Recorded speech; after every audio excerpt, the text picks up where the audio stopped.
Hey everybody, welcome to PopWood Playback. It's been several weeks now, and for that I want to say sorry.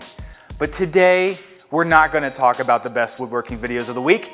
I'm just going to give you a shop update because a lot has happened over the last month or so, and I just want to give you a little tour of the shop and talk about what's been going on. So, first thing, our Powermatic 66 is gone. What is replacing it is the SawStop Army. This is not set up yet. I've gotten it on the base and that's about it. But we have the router table, the 36-inch fence, and the cross-cut table all going here. Jake, are you getting this? So I have been on a mission to reorganize this shop. So this lumber rack used to be down there, as far away as possible from our milling machines. Why? I do not know, but I moved the lumber rack, which was super fun. I got the old saw out of here. We're going to put the new SawStop in, but it's going to be in the center here. And these machines are going to move over there by the milling equipment. So a lot going on with shop organization and some new equipment. I am going to be reviewing the Jet 14 SFX here for the next issue. This is Jet's basically 14-inch $1,000 bandsaw. So if you're interested in this machine or want to know a little more about it as I review it, leave a comment and I will try and tackle whatever I can on this machine, put it through its paces before I review it. So, and of course, Jet sent this to us. We will send it back, that kind of deal. Anyhow, come on down this way. We have multiple table saws over here. I've been doing some kind of other projects in here that I have set up, but come this way. So, I don't know how many of you follow me personally on Instagram, but this is a project that I've been working on that's going to be on the cover of the April issue.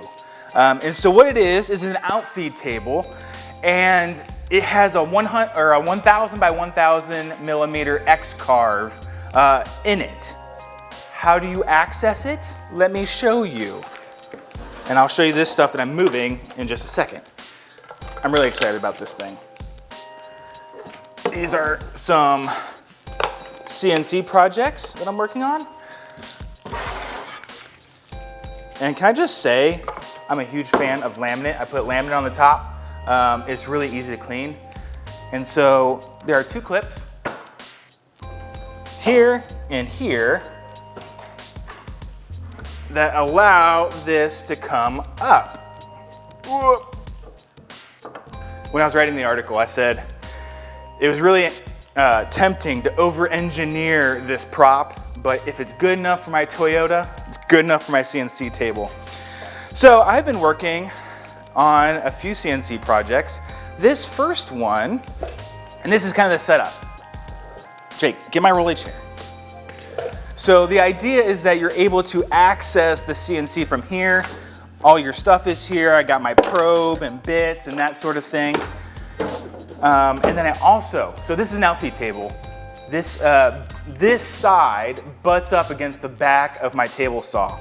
So there's dust collection that comes out the back of the table saw and is routed over here because in my home shop, this goes against the wall, my table saw goes against the wall, and my dust collector's over here. So I'm able to put the dust fitting right in here, and my table saw's hooked up. It's not permanently plumbed like all you fancy people. So here's what I've been working on. Here, I'll put this up here. This is a wireless charger project I've been working on. So I was at IKEA, and I saw this. It is like the weirdest thing. So it's a wireless charger. It's QI standard, so iPhone, Samsung, all the big dogs use this standard.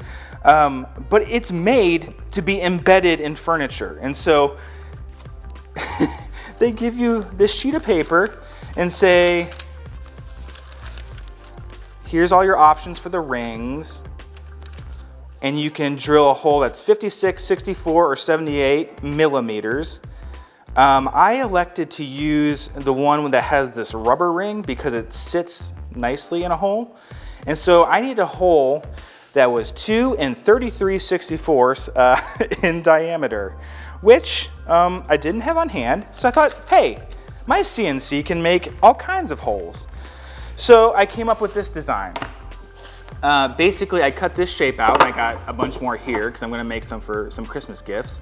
And then the base just has a couple dados that are sort of stacked. And what this allows is your phone to sit in a dado while it's charging. Oop. And so basically, wire this through here. And this is just version 1. I have ideas for how to conceal the cord better. But look at that. Let me clear my notifications so you don't see them. Check that out. It's not plugged in, so it's not gonna say it's charging, but I'm enjoying that. I think that's pretty fun. Oh, and here's, I did some plywood prototypes, and this is the profile that I settled on, and this was a trial. I was gonna try and do a curved bit for the iPhone to sit in. This is the dado where the actual piece sits in. But this didn't work out, so I went with this. It sat nicer against the charger. So that's a big project that I was working on. Not a big project, a little project. Here's the big project. Boom!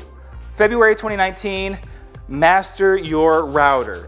This is the edition that's coming out very soon. It's printed, it's on my desk, and so that means it'll be a week or 2 or 3 before it hits newsstands and subscribers. Here's what I want to show you. There's a lot of information about the lock miter bit, which is a really sweet way to make miter drawers that are strong. But here's what I'm excited about. Amy Pate, goes by Pate, she has a knockdown shave horse, and she made that in collaboration with Tools for Working Wood in Brooklyn. And it's a sweet one-day build, probably. James McConnell has a Shinto-inspired bar stool. Great joinery on that. The cool thing is that each stool can be made from a 4 foot by 1 foot by 8/4 piece of wood, and that's all you need for each stool.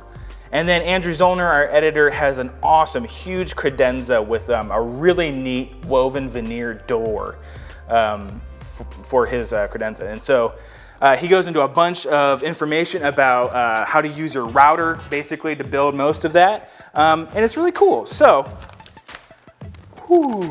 sorry for all those words, but that's what we've been doing. Jake, what have you been working on? He doesn't know. I will tell you. So the video team, and this is why we haven't been prioritizing PopWood Playback, is we did a huge video series with Woodmiser. We just did one with Raycon, we did one with Woodpeckers, and we've now done one with Festool, and those are all in the last, oh, and Axiom. See, he did know, he just mouthed it to me. And Axiom up in Columbus, Ohio. So like these are big projects that we wanted to deliver by the end of the year. So my lowly PopWood Playback got pushed to the back burner. It's a little sad, but that was bound to happen. When I started this series in January of 18 this year, I was the online content director, and Jake, we didn't have all these sponsored builds coming up, so we had a little bit more time to do this sort of thing. And now I'm the senior editor. Jake is doing more and more on the production side, and is like, who's gonna do playback? So I will say, PopWood Playback is on the weekly schedule for the video team in 2019. So we should be good to go.